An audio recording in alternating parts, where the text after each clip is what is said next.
Cool.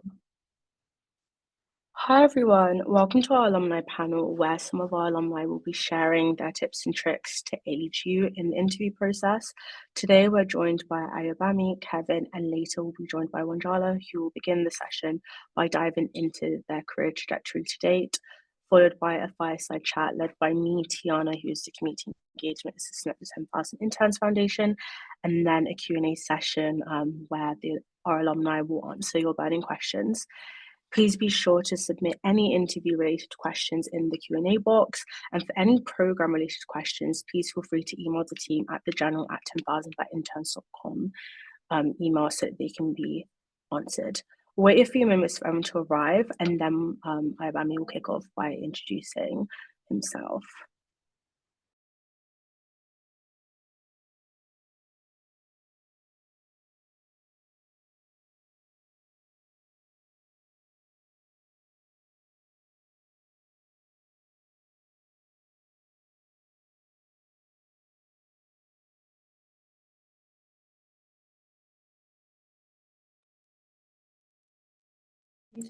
Hi, can you hear me? I think, Wanjala, we've actually started. It's okay. It's fine.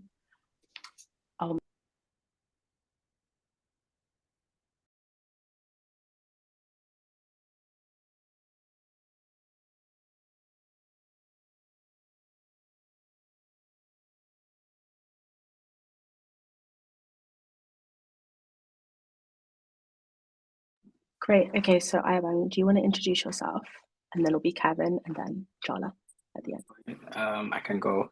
Hi, everyone. Welcome to today's session organized by the 10,000 Black Interns. It's indeed a privilege to be here, courtesy Tiana. My name is Ayobami David. You can call me Ayo for short. I'm an HR professional. I currently hold a master's degree in human resource management with a specialization in development and consultancy. I benefited from this initiative, the 10,000 Black Interns, back in summer 2023, and it's been one of the best experience for me. I interned with a charity firm called the Alumni Society, where I worked with the HR team, the People's Directorate, and from there got to move on to other organizations that I'm currently in. The guys in St. Thomas private firm, where I currently work as a private pathway coordinator. So I would just say the internship generally has been a career-changing part for me. It's helped me to gain confidence, also network, and I'm currently where I am today based off on this initiative. I will hand over to Kelvin now to introduce himself. Thank you. Hey everyone, lovely to meet you all. My name's Kevin Osei. I was on the 10,000 Interns Foundation in the summer of 2022. So 2 years ago, I interned at an insurance company called Conveyor. One thing that I learned from that is that I'm not interested in insurance, which is great. But yeah, what I do for a day job is that I run a charity called Bridging Barriers, and we help young people from underrepresented backgrounds to get into employment. So we have a 6-month employability program called The Turning Point, which gives young people access to one-to-one career mentoring, virtual masterclasses, and networking events to help them to become work ready. So that's a bit about what I do. I've been doing that for just over 4 years now. Really, really excited for today's session. I think my answers will come from a different angle to some of the other panelists, just because now I'm on the side of interviewing people sometimes and speaking to young people that we work with and professionals and hearing about how young people deal with interviews as well. So it'll be great to share my insights as well, which may differ from everyone else, which is good because there's that diversity of thought and stuff. So really looking forward to today. I'll hand over to Wanjala.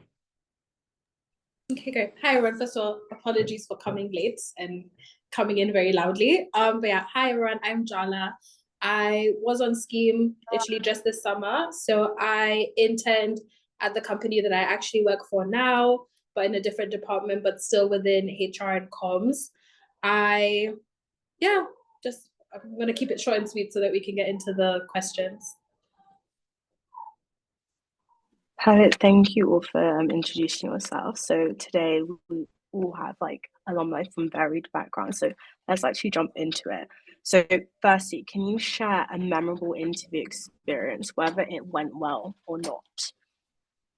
It would be great if we could keep to the same order that we've been doing, if Ayabami is available.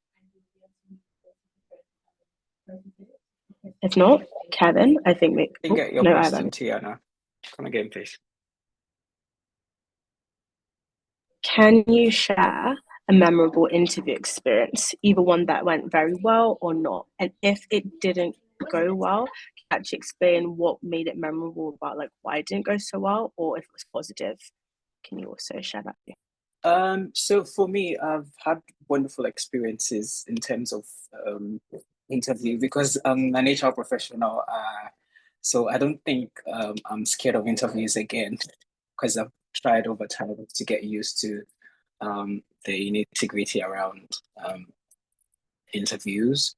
I try as much as possible to prepare ahead, do my personal research, get into my comfort zone. Because when I overthink things over time, then I get to the interview and I begin to muffle words together, or I'm unable to express myself. So I try as much as possible not to overthink it.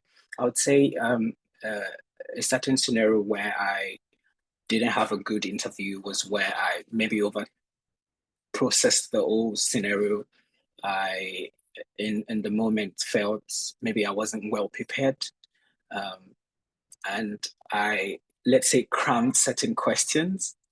I just had everything programmed like an Elon Musk machine, and I was just ready to pour everything out. And when I got there, I was quite overwhelmed because the questions were quite different, and in the moment in time, I wasn't assertive of my stand, and I began to mince words together. And at a point, I just had to pause, ask for time to process things, got myself a bottle of water, and they were even quite very helpful to get me calm. But I really did not like the whole scenario that I had to interrupt the interview just to get myself back into order. And I think that's the worst interview I've ever had, and I promised myself it wouldn't happen again. So over to Kelvin, what's your experience? Hey, yeah, Kevin. So for me, memorable experience was actually a recent one. It's funny because I don't nowadays. I'm hardly on the other side of being on interviews. I'm hardly an interviewee, so it's quite interesting for me. But I was recently interviewed for an award that I was nominated for, and they just wanted to hear a bit more about sort of myself and my journey and stuff. And the reason why it was memorable, so I didn't even win the award firstly, so that's the outcome. But the reason why it was memorable, I think, is because I've got to a point where, and I got to this stage when I was still applying for jobs. But towards the end of it, after 5 years of getting rejected and going through interviews, I got to a point where I started to realize that the best approach for me personally was going to interviews and being the real me, being very authentic. And the reason why the most recent interview was a memorable one for me was because I was able to do that without caring about the opinions of others in front of me. Now I recognize that that's not an easy thing to do. But one thing that helps me is when I have an interview, it's just understanding that whoever it is that I'm being interviewed by is a human being just like me. They might have this fancy job title, and that might seem quite daunting at the beginning, but somebody might be a partner at JP Morgan, for example, but outside of that, it's just Dave who supports Man United, who likes to walk his dog every weekend. He's a human being just like us. And so when I got to that mindset, it helped me to really be at ease in interviews and just try and build rapport, be myself. Because at the end of the day, everyone likes somebody who has a personality and isn't afraid to show it. So yeah, that was my most memorable interview experience. I'll hand over to Jala. Yeah, I would say mine is probably for the role that I'm in now. Just because, so when I was coming off my internship and I was figuring out what I wanted to do next, my manager at the time was telling me about this role in a new team. And I was like, okay, yeah, that sounds interesting. But it was really advertised and promoted as like this very big thing, like you need X amount years of experience and all these things. And I was like, I feel like when I look at the description, it's something I can do, but like, I don't think I fit the job description, like every single thing. But she was like, just apply, go for the interview, go for it. So I think the biggest takeaway from that, and obviously I have the job now because it's my job now, but I think the biggest thing that I got from it was just don't undersell yourself. I think, again, like what Kevin said before, there are a lot of things that are easier said than done, but it's just one of those things of you don't have to fit the job description, every single thing, and tick off all the boxes. And also sometimes you never know exactly what the recruiter is looking for, or like how much of that job description they need to fill, or how much either like transferable skills you have, or how much of that you can learn, or how your experiences can be translated to someone else. So to you, something could seem so ordinary and like, oh, it's just whatever, but it could be exactly what someone else is looking for. And yeah, I'll just say probably because it's a very personal experience to me of like how I saw the job and I was like, I want to do that and I think I can do it, but I don't fit the job description 100%, but still putting yourself out there. So yeah, probably that. No, thank you both for sharing. I particularly love the points, and I remember seeing a TikTok about it regarding just like being yourself and just understanding and remembering that these people, like whether that hiring manager they're a father to, or they may support the same football team as you, and also not understanding yourself. And I feel like this actually leads into my next question about what's your advice for overcoming imposter syndrome during interviews? You know, as I feel like that ties in very well with what you said, but if you had any further advice for that for candidates at the interview stage, that would be amazing.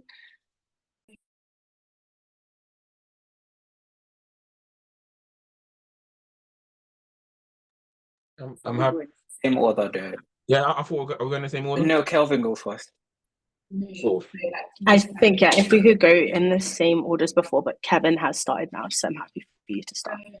Yeah, I was gonna say when it comes to overcoming imposter syndrome, I think embrace it. I think like for me, I really embrace imposter syndrome, and I have a different perspective to imposter syndrome, which some people might not. And for me, I feel like being an imposter is a good thing because when you feel like an imposter, it means that you're in a position that you don't think you deserve to be in, but others know and believe that you do. And so you need to embrace that and look at the value that you actually have that you don't realize you have.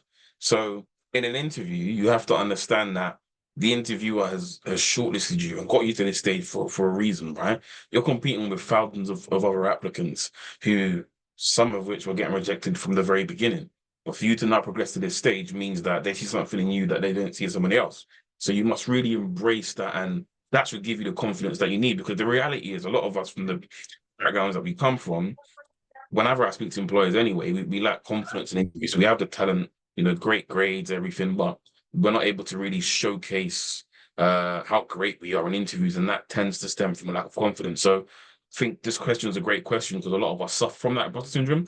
I'd say embrace it. Really believe in yourself. One thing that I would recommend you doing is partaking in like daily affirmation. So before an interview, just telling yourself how great you are, telling yourself you're gonna smash it, praying if you're, a person of faith, but self-belief is the most important key. And for you to get that far, it means that they see something in you that you do have and you need to see it as well. So that's why I'd say. Yeah, thank you for Thank that, you so much. Do you want me to take it over, Tiana? Yeah, Ayabami, if you could, please. Yeah, so basically I'll just add to what Kelvin said. He's really covered everything. So letting go of like self-doubt of your intellect in general, like of your skills, trying as much as possible to remind yourself that you're well sufficient enough. And just like Kelvin explained, you already reached the phase of the whole onboarding application thing where you got streamlined from a lot of other applicants. And for you to have been selected means your skill is quite enough and sufficient for the job. It's just for you to go ahead and push and let them know who you are. The funnest part is in the trends of interviews lately, it's not mostly about the skills, because they've already seen the skills from your CV, from the questions you've answered while applying for the job role. But what they want to know is more about your personality. Can this person fit in our team? Do you get what I mean? Can this person fit in our team? How can this person express themselves in terms of like scenario-based or behavioral-based situation? So try as much as possible not let whatever imposter syndrome get hold of you and stop you from getting your dream job or getting into that dream role. So that's all I have to say from my end.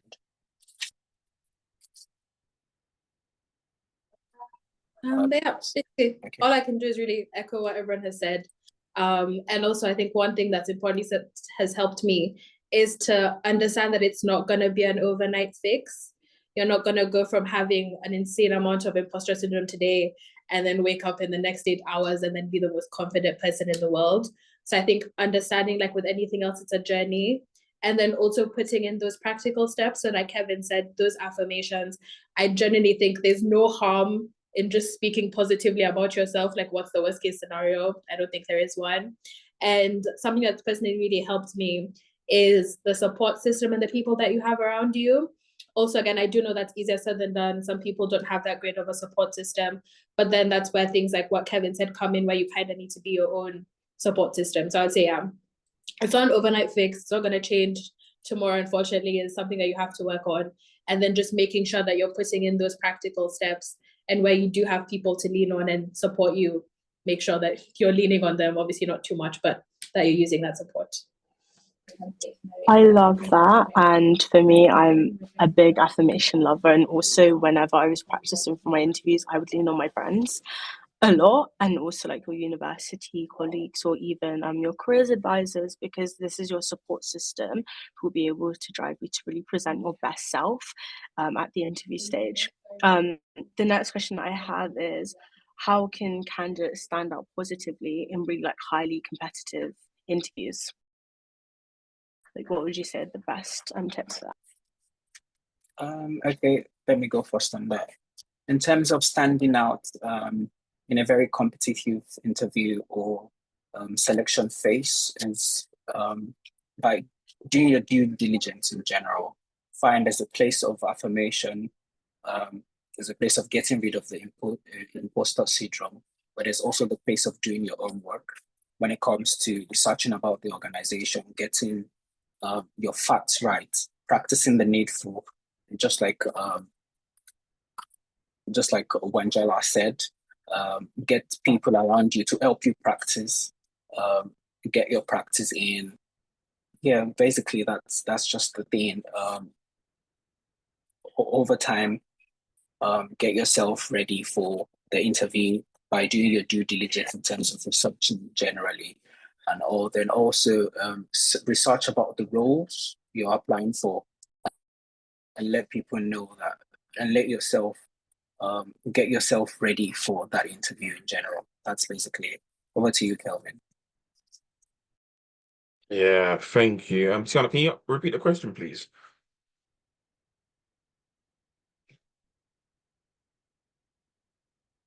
I think you're on mute. I think I got it though. Was it around standing out in interviews? Yeah, so how can candidates stand out in like a really highly competitive environment or interview environment? Yeah, good question. Yeah, a couple of things. I think firstly being prepared, right? You know, as the saying goes, fail to prepare, prepare to fail. So being prepared, now that's very broad. What does that look like? Well, making sure you do your research on the company. And I'd urge you to do more than just a Google search, because I think everyone does that. I'd go as far as trying to connect with people who work at the company on LinkedIn and reaching out for a chat. Because what that does for you is that gives you intel that other candidates won't have, because most people wouldn't do that. So you're able to when you speak to that person from the company, you ask them particular questions. For example, a common question that you're going to get asked in an interview is why the company? Now, if you have a broad answer, it's okay. Well, everyone's been saying that, but if you're able to say something specific to the company, and then maybe even name drop the person you spoke to, that could help you have a stronger case. So that's one thing I'd recommend. I'd also say, again, don't be afraid to be yourself, because everyone's taken. Is that the same? But look, everyone's different, right? And you don't want to just try and be like somebody else, or like what you've kind of heard how people are in interviews, because then you're going to just be a replica of someone else. But you want to stand out for a reason, and for the right reason. So you want to make sure you come prepared, you do your research on the company, you go to further extent, such as connecting with people on LinkedIn, or trying to attend events, looking at their impact report, their findings, what they're saying about DE&I, asking the right questions. That might be a future question that Tiana might ask, but asking the right questions is a key thing, making the employer think, oh, that's a good question. Like, where do you see the company in the next 3 to 5 years? How can I add value to the team? These are just off the top of my head, but happy to sit down and speak to anyone if anyone wants to have a chat afterwards. But yeah, things like that. So come prepared, be yourself. Yeah, yeah. I can go on all day for this, but I'll leave it there for now. So I know there's lots of questions we've got to go through. Yeah, I'll go next. You guys are taking all the good points. But yeah, just to again echo everything that both of them have said, but just to touch more on that networking bit, because I know it personally helps me. I know it can seem very like daunting and overwhelming, and like all the buzzwords of like LinkedIn and connecting with people and building your network and networking.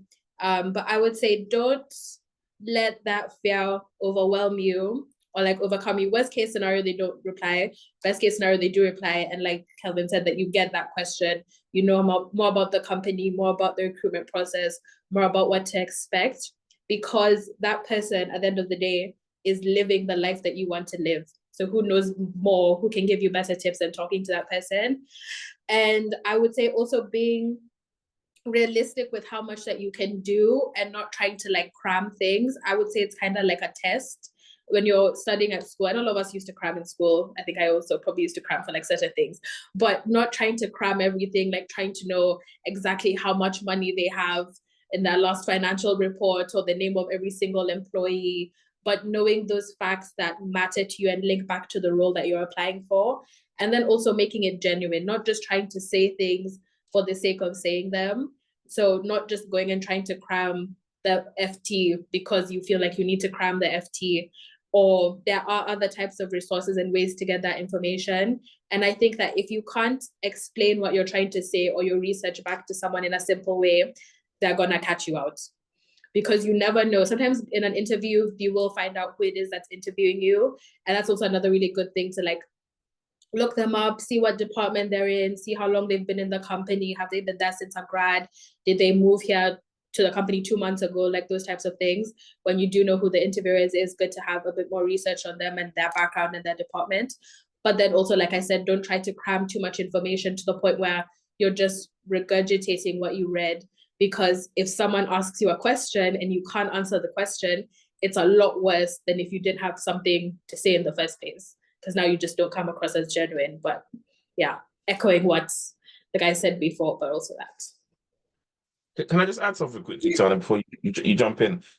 Another thing that I'd recommend not doing is not trying to memorize things. Now, some people may disagree with this, but one, you might be in an interview and you might get asked the question, but in a different way, and that could throw you off. But two, even if you are asked the question, what could throw you off is the fact that you're trying to remember what you wrote down, and then that could also end up hindering you in the process. So definitely prepare for the questions, but I wouldn't recommend memorizing answers, because in an interview, because of how free-flowing it is, it wouldn't always work in your favor. So personally, I wouldn't do it. But in the same breath, as I said, make sure you still prepare in advance. I do agree to Also, like yeah, some sorry. extent. I do think. Oh, sorry. Go ahead. I love I, this. I was going to say, perhaps next time, maybe change the order because Jana said that she's been last and we were taking all her points. So Yeah. maybe just give her a chance to go first. You'll go first next. I'm sorry, Jala. But not for the hardest No. question though. If there are more I hard just questions You've coming, asked. I can go last. Tiana, I'd just like to Yeah. add one more thing about standing out. Also in terms of like your appearance or in terms of like punctuality, you don't want to appear and look very unkept or not together in terms of like you don't want to look unpresentable. Just look like how you want to be addressed. Like in terms of like first impression matters. You might have the skill set, you might have in terms of like the ideology, you might be the best person for the team, but your mannerism or your approach or even punctuality might be something that doesn't stand out for you. No, I totally agree. First impressions matter so much.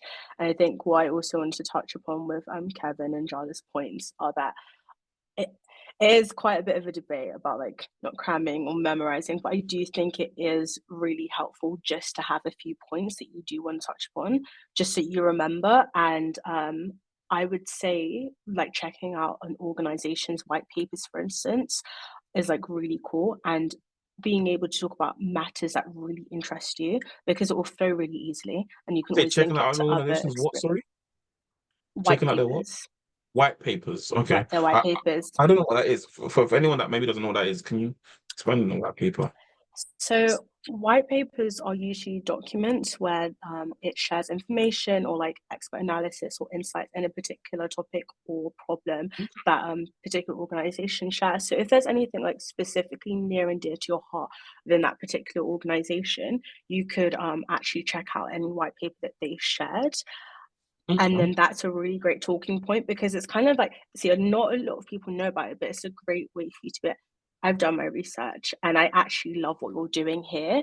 And like the research and studies that you found, for instance, based on that particular topic. So yeah, it kind of is a great way to stand up from the norm. But something that I will be nicking from Kevin is like actually connecting with people on LinkedIn and actually using that and being able to name drop people because sometimes like I'm not able to like name drop anyone except for the hiring manager. And I thought that was really cool advice.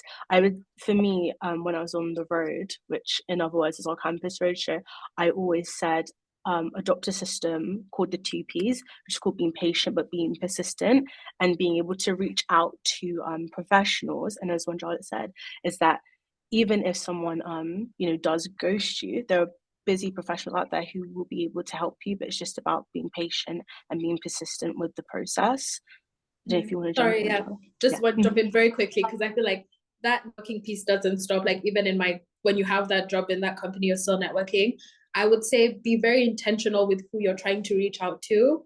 I don't want to say don't be too over ambitious. Don't reach out to the CEO or the managing director or someone like that purely just because they just don't have time. They don't have capacity. They might get back to you eventually, but odds are your odds are not the best. They're not that strong, just being realistic. I guess it depends on the company. You can see Kevin's kind of making a face, but I think it depends on the company. But I would say not if you want to, sure. But then I also would say like hedge your bets. Like it's the same way when you're applying to a bunch of roles. Don't just apply to one role. Don't just reach out to one person. Reach out to multiple people and then see what you get back because you never know what someone's schedule is, how likely they are to reply to you. But yeah, I feel like you have something that you want to say. You have a different opinion, but yeah. You're on mute. Yeah, no, I was saying all good, all good. I was just gonna say, I mean, personally, I'm still reaching out to the MD and everyone. Personally, I love when the odds are against me. Bring it on. So everyone's different, right? But there's no harm in doing so. If the opportunity's there, reach out to them, and it's much better to name drop them than an analyst or someone very junior. All due respect to them, of course, but do you know what I mean? But yeah. Yeah, like I said, It does my kind point is like, hedge your bets. Like the more people you talk to, the more likely you'll have someone who gets back to you. No, great. No, but this is why I love like these type of discussions because everyone offers like their unique insight and perspective, and it is subjective. But I do hope this encourages people whether they do want to connect with the MD, or if they're like, actually, no, I don't think this is really appropriate because I'm applying for really huge organizations and they just don't want to. And that's also okay, because it is dependent on the person if they don't feel comfortable doing that. But again, I hope that this does inspire people to at least take action and connect. But anyway, enough of me talking. The next question I want to ask is, how do you respond to a question when you know the answer? So Jala, see you. Tiana, I asked for not a hard question.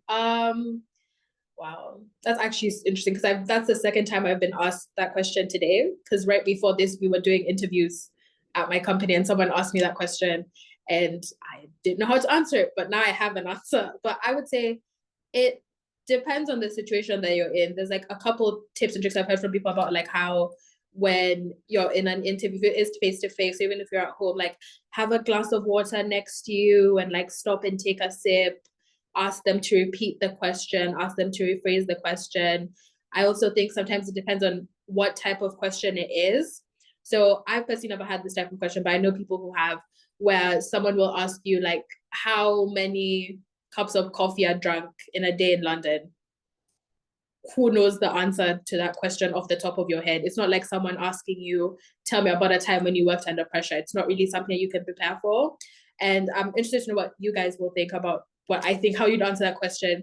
Is I feel like in that situation, they're more so trying to gauge your thought process and how you react to unexpected things. So if I was to be asked that question, I feel like I would talk them through how I would get to that answer. So if there's X amount of people living in London, and from that population, X amount of people are under 18, so they probably don't drink coffee. Maybe a certain amount of people drink 3 coffees a day or 4 coffees a day, or some people only drink 1 every 3 days. So I think when it comes to answering a question that you don't know how to answer, there are those small things that you can do. Like you can ask the person to repeat the question. I don't think there's any harm in asking for clarity and making sure that you actually understand the question and giving a strong answer rather than like fumbling and not actually answering the question. And 2, just giving yourself like a break or a second. I think sometimes, even like in the interviews I was doing today, I feel like as soon as I stopped talking, they wanted to like spit an answer at me and start talking immediately. But you can take even 5 seconds, repeat the question to yourself in your head, gather your thoughts. And then yeah, sometimes it's just about talking through your thought process, and then also asking for confirmation of like, is that how, when it is more of like an analytic type of question, ask them if that's how you wanted them. Is that like the right thought process? What are your thoughts? I kind of make it a conversation, make it a bit less awkward.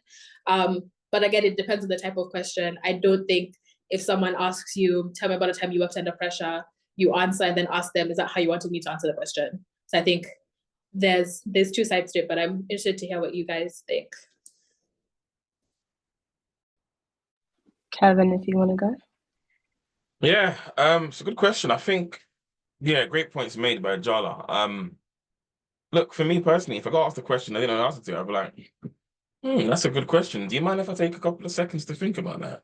But I'm quite honest. Do you mind? And then I'll think about it. I'll take a couple of seconds to do that. And I might in the process sip my water as well to buy me some more time. And I'll say whatever comes to my mind. And if that's good enough, it's good enough. If it's not, it's not. But look, in the heat of the moment, you can really start to overthink that. Oh my gosh, what am I supposed to say? What am I supposed to say? And then it can really just stress you out, and then you can just end up just saying the wrong thing. And so you've got limited time. You don't want to stress yourself and then be beating yourself up afterwards. So just think it through. And I think honestly, they'll really appreciate the fact that you've asked that question. They'll give you a bit of grace. They understand that, especially for those of you who are junior. Some of you may have limited experience in the industry and doing things like this, so they'll understand that. So don't beat yourself up for it if you don't know the answer. But yeah, take a couple of seconds, think, look in the sky, and then answer your question. And what I'd also do, whilst Jada was speaking, I was thinking of this, and this is what I'd probably do. At the end of the interview, I'd ask, like, if there's any questions you weren't sure about, your answer. So, for example, like this question, I'd ask them, oh, by the way, because obviously you tend to get time to ask any questions. One of the questions I'd ask is, my answer to that question, I mean, do you have any feedback for it? Just so that next time, I know how to answer it better. Honestly, I think that they really appreciate that. That's some free game. You should write that down. I think that's a good point. Getting feedback there and then, because most people aren't going to ask that question. So that question that I answered, I mean, I wasn't that confident about it, but how do you feel about it? Next time, what should I do differently? And I'm like, I like that person. They're really inquisitive. They want to learn, and who knows, you might get the role. So that's how I take it personally. That's some really great advice. Ayobami. Yeah, so one thing I would always advise is, because I've been on like panels or boards for interviews, and mostly it's just like games where you score everybody across all board. 1-1 across all board, 2-2 across all board. Let's just be realistic. If you do not have like an answer to a question, try as much as possible to have answers to all questions, because if you don't answer that question, that's a zero for you. So that's zero across board. Do you get what I mean? And you do not want that to happen to you. So what you can do is probably be calm, ask them to repeat the question. There's no harm in asking your interviewer to repeat the question. Try as much as possible to communicate with them. Please, can I take time to think about my response for this answer, about my response to this question and all? Just be calm. And sometimes it's not necessarily in the eloquency of your answer or in how accurate your answer is. Sometimes it's just having something to say. Just have something to say and help yourself to have at most, even if you can't have 10-10 across board, you at least have like a 5 across board, which helps rather than having a 0 across board. So I think that's the approach in terms of that. Take your time, no pressure. It could just be basic questions, answers, just like Jala said. What's the color of your shirt? You're taking across board and you're like, oh, what do you mean? And maybe because of the tension at that time, you don't remember what you wore to the interview. Yeah, and also sometimes it's not, I'm not saying you can lie, just try as much as possible to engage the act of storytelling. That scenario never happened, but try as much as possible to tell a story. I don't want to call it a white lie. It's just a story. Just try as much as possible to tell a story, answer the question, and that helps. Yeah, I wouldn't condone lying, but I think it is important, especially if we're using like the STAR method, for instance, to be as engaging as possible with your hiring manager. And I would say the best way to do that is really using stats or anything, just being able to say you made an X amount of impact, for instance. But yeah, we are going to go into the final question from me, and then we'll lead into the Q&A session, because I'm realizing I'm running out of time. And as Kevin mentioned earlier to me, it's like you have too many questions. And you're right. I did, because I got really excited. So that's in the final question, which wasn't necessarily the final one, but I think the best one to kind of wrap up our session is, what tips do you have for building rapport with interviewers? And particularly, like, how do you maintain composure if an interviewer seems like critical or uninterested in what you're saying? How do you use like that how do you use that rapport to kind of like navigate like a potentially awkward situation as that? I think Kevin, if you want to start, and I'll do Jala and then Ayobami. Yeah, sure. It's a great question. I think how to build rapport. One thing I was doing when I was in interviews is, you know, at the beginning of the interview, so when it's just starting, firstly, I come with energy. If it's on a Monday, hey, how was your weekend? What did you do on the weekend? And I just try and find something that they did that's linked to me. So whether it was rested, everyone rests. Oh yeah, I rested. How long did you rest for? And then, oh, okay, yeah, usually I get more rest, but I had such a busy week, and oh, do you watch football? Oh yeah, I'm a Chelsea fan.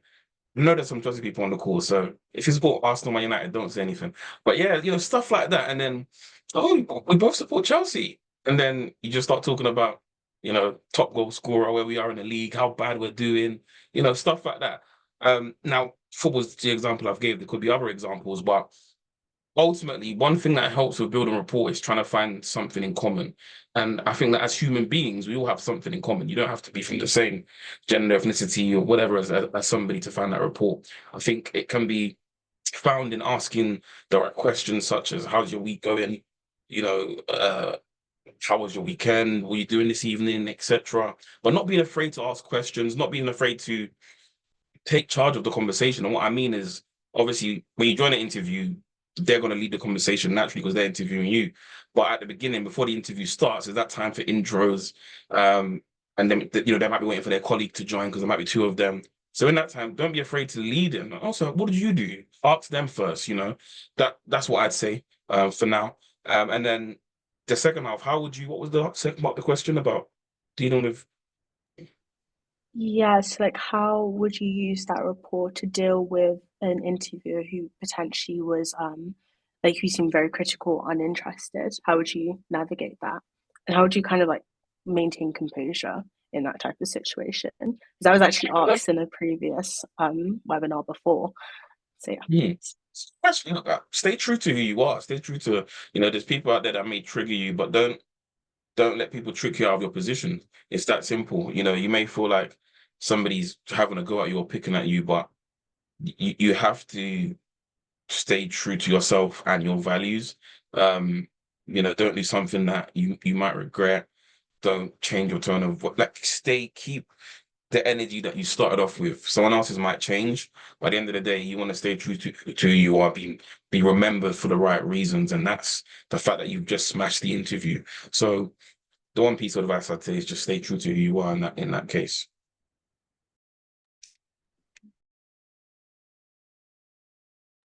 Yeah, I'll start with the second bit of the question, because I have had that happen to me before, where I had two people interviewing me, and one person was like really, really nice, and the other person was critical, or I guess a bit more challenging.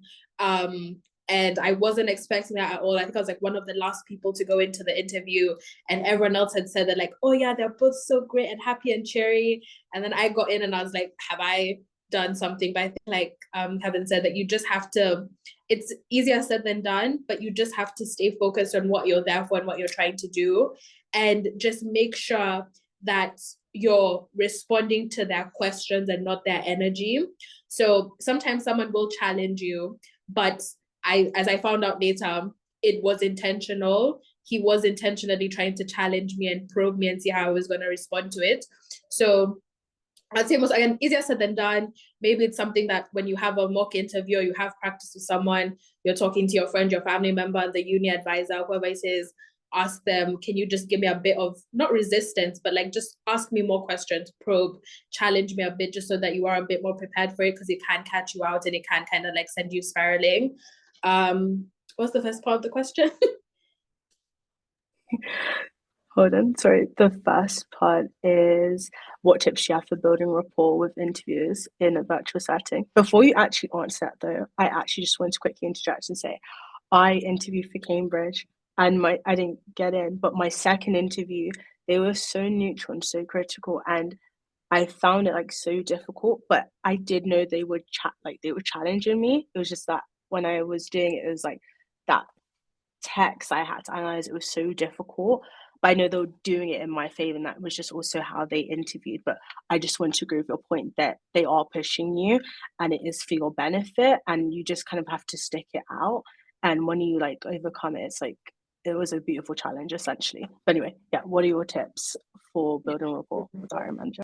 But yeah, I think again, really good points. They've already been said, but I would say again on those things, just being personable, being friendly, being nice. Again, I know it's hard, it can be intimidating, whoever it is, depending on who it is that interviewing you. It can seem, it's very easy to like feel shy or feel very intimidated. But I think like we've all said before, remembering that they're human, obviously not being too comfortable but still being personable. So like some of the examples have already been given, like just asking them, when someone asks you, oh hi, how are you, don't just say fine. Don't just say okay, like don't just put a harsh full stop on the sentence. Ask them, how are you, how was your weekend? I feel like in the UK, things we're always talking about is like the weather, it was snowing a few days ago, that will automatically get things rolling. Or it's Christmas time coming up, or it's the new year coming up. Or if someone was like, oh, how are you today? I was like, oh, I'm great. I came in on the train today. That again could just start conversations. I would say when you're answering those introductory questions, don't end it on a very harsh, yes, fine, I'm okay note. Ask them back a question, but then also ask, when you answer the question, say something that someone would inquire about. So if I said, oh yeah, I'm good, just came in on the train, they might ask you, where did you come in from? And then that could spiral into another conversation. But I would just say, it also is like, was said before, it's also about energy. You can be tired. You could have come in on the train from a long distance. You could be really nervous. You could have been the last person that's being interviewed, but you just, whether it means like you go to the bathroom right before, just like hype yourself up and psych yourself up, because we are human beings, and that energy, that nature, that first impression makes a difference. So yeah. I think I like this question because sometimes it can be hard for people who are introverted or people who are not good public speakers, and it might be to test your whatever, your patience and whatever. But let's just be realistic with ourselves. What is an interview? An interview is to test everything, not only the skill. Test if you're compatible with the team. Test if, based off on the role, it could be a customer-based role. How well can you react when a customer is giving you attitude? So it could, just like the way Jala said, it could be that they're testing whatever, your patience, how you're able to navigate in terms of like your body language. Now, because your interviewer is giving you attitude, then you also want to give attitude. Is that why you came for the interview? So trying as much as possible to be calm, maintain the same in terms of like your vocal pace. Don't start raising the voice at your interviewer, even if they're doing that. Remember, it could be a test at the time. Just like Jala said, try as much as possible to also make eye contact, just to let them know that, oh, hi guy, I see what you're doing. Hey lady, I see what you're doing, but you're not going to get through me. So that's just what you're doing. Fine, it can be quite hard, but try as much as possible to be confident and just help yourself. At most, it's just like 30 minutes, you're done, or like an hour. And in terms of like rapport, it could be hard because sometimes interviews are very stringent in terms of the timing. Just come and do what you want to do. So to build rapport could be hard because you might not start off as the one leading the interview, because they also work via allocation and they have like a lot of people to interview. So they're quite fast. It's just like as fast as possible, let's get this over with. But what you can do at that point in time is questions that has to do with talking about yourself. Try as much as possible to engage with your interviewer. And also in terms of like their names, they would definitely introduce themselves at the beginning of every interview. Try to pick their names. Then while you're having the conversation with them, when interviewer A raises a question, reply them back in with their name. It really helps. It shows that you're quite in the moment with your interviewer by saying, oh, Kelvin, thank you for the question earlier.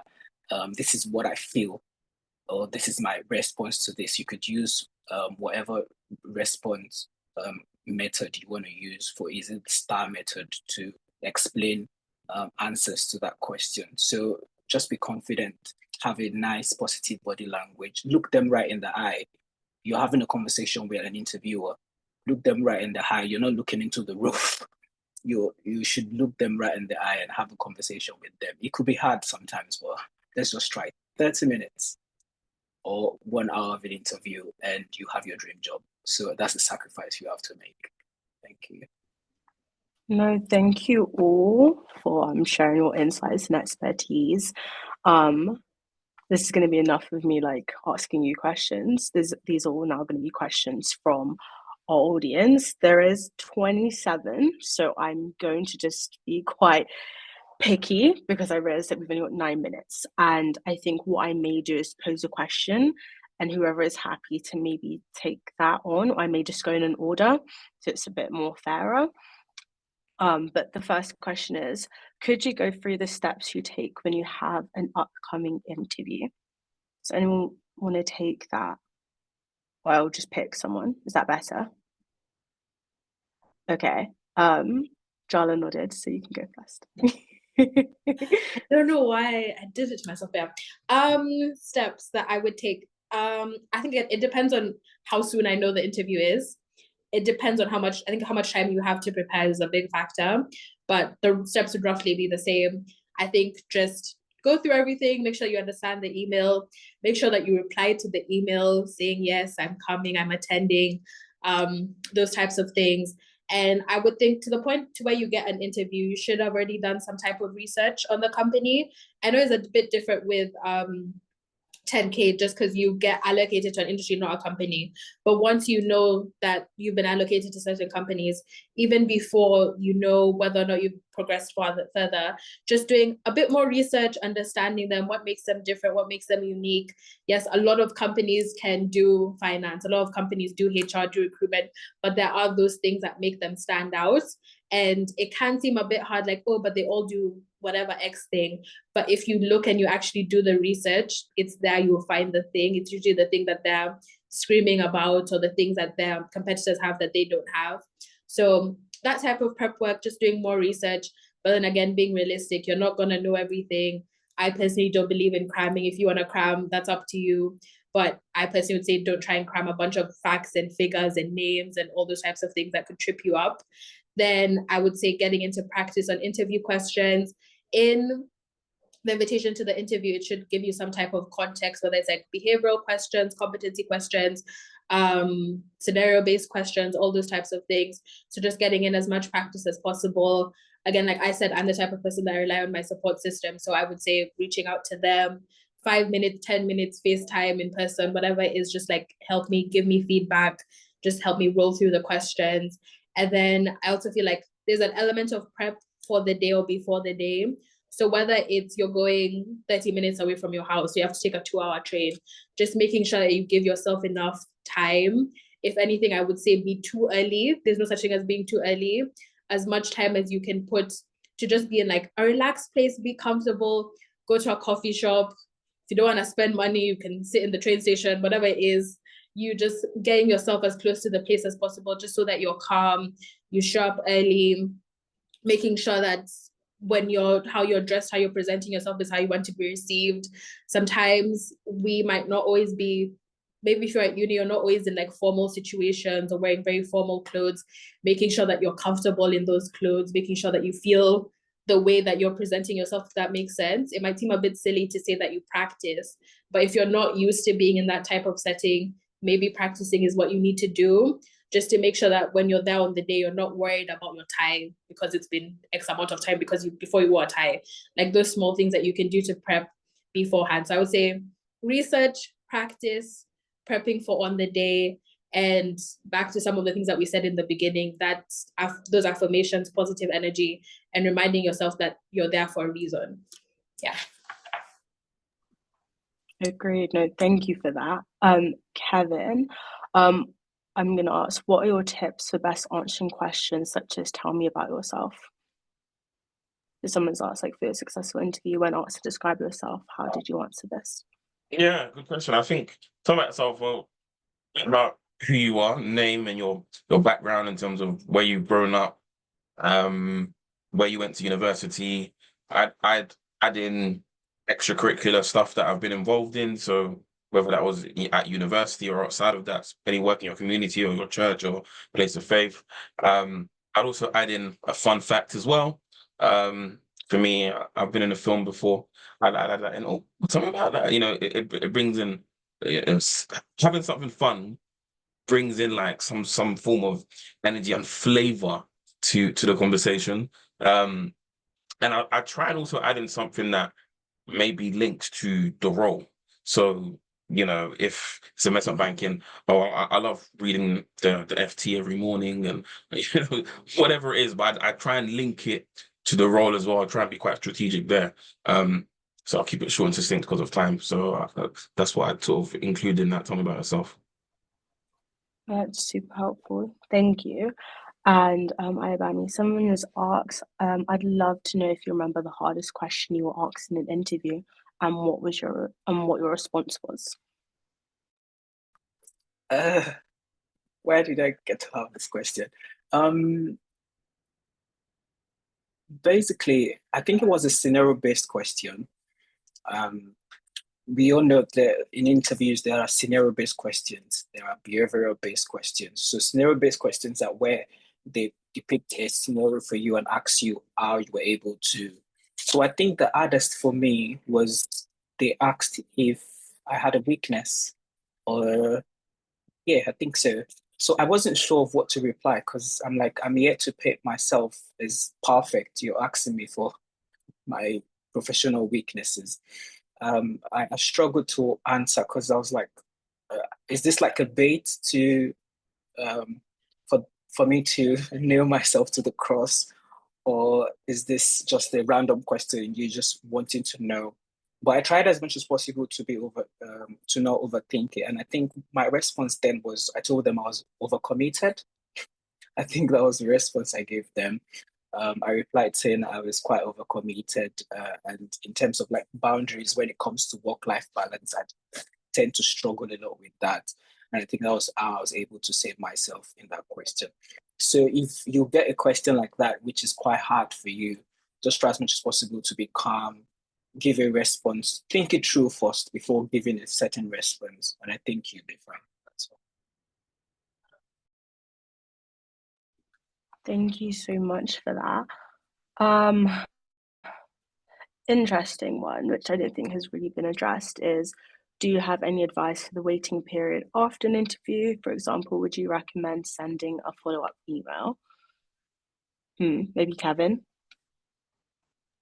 Yeah, definitely. First advice, I'd personally pray after an interview, for favor and everything.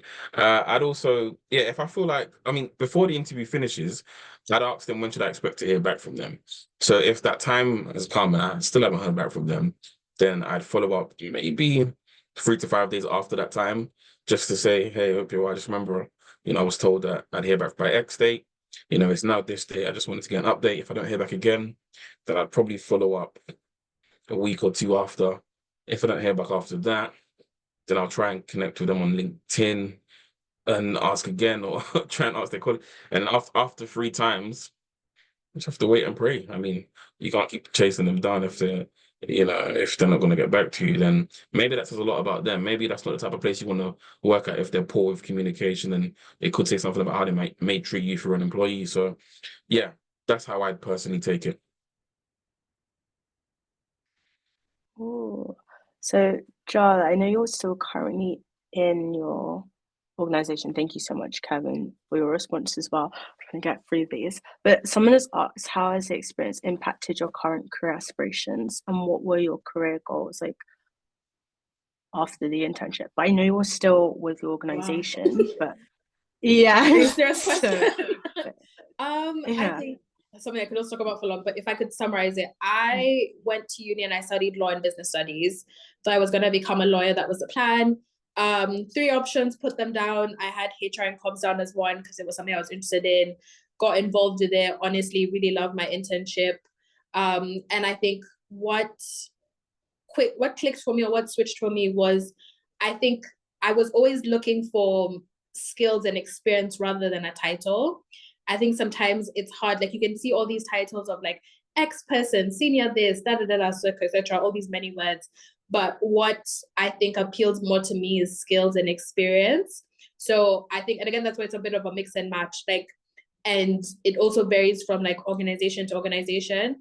So I think in terms of how my internship impacted my current career trajectory, I think it's just helped me show that I need to be a bit more open-minded in terms of what I'm looking for, what I'm interested in. Not to say that I hit the law now and I don't want to become a lawyer, but realizing that there's many different things, or there's different opportunities that can give me what I'm after, and that can change, and it's okay. And I could wake up tomorrow and decide, yeah, I don't want to do HR and comms anymore. I want to focus fully on law. Or I can decide I want to do HR and comms for the next 6 years and then change my mind after. I would just say being a lot more open-minded to what the situation is. And I guess that's how it's kind of impacted me. But yeah, in summary, I could talk more, but in summary because of time. Yeah, thank you so much for sharing. We're gonna go to the last question in a moment, but I have seen in the Q&A that someone has mentioned if you could drop your LinkedIn's if you're comfortable to do so, just so that they can further connect with you. And Ayobami, I've got the last question for you. So what type of questions could candidates ask employees about the job that could help them at the interview? And then we'll wrap that. I didn't get the question. Is it like questions to ask after the interview, or Yeah, questions to ask after the interview. Yeah, so basically this is an internship. Just like I did while interning, I was quite open with my managers, just letting them know what's like the long-term goal after internship. I'm interested in being retained. Ask that kind of question. You could ask question in terms of what does success mean in that particular role. 6 months, three. You could mostly the internships are mostly like 8 weeks. So in terms of like the pathway after internship, what's it like? Then also you could ask question around is there certain skill sets that are quite peculiar to that role? And also you could ask question with regards to trainings, like in terms of development when it comes to that role. And also you can ask question around the team or around the structure of working. Would you be by yourself, or would there be like a manager or like a colleague or a senior colleague to help you settle in well? Sometimes you can ask questions as though you already have the role, though it's an interview phase, but you asking for that question shows you're quite concerned that, or quite invested or interested in the fact that, oh, I want to have this role to myself. So go ahead and ask. I think that's basically the kind of questions you can ask. Then also you can ask how far you've done in the interview. Yeah, like how well you've done in the interview, or are there certain questions they want you to expand on? And also buttressing on Kelvin's question the other time, also ask them, when would you get back to me? Because sometimes it's quite very not too good, where you have to be restless waiting for a response and be moody all week waiting for a reply from someone. So just be playing with them. How soon would I hear from the team, or in what dynamics, and all. Then also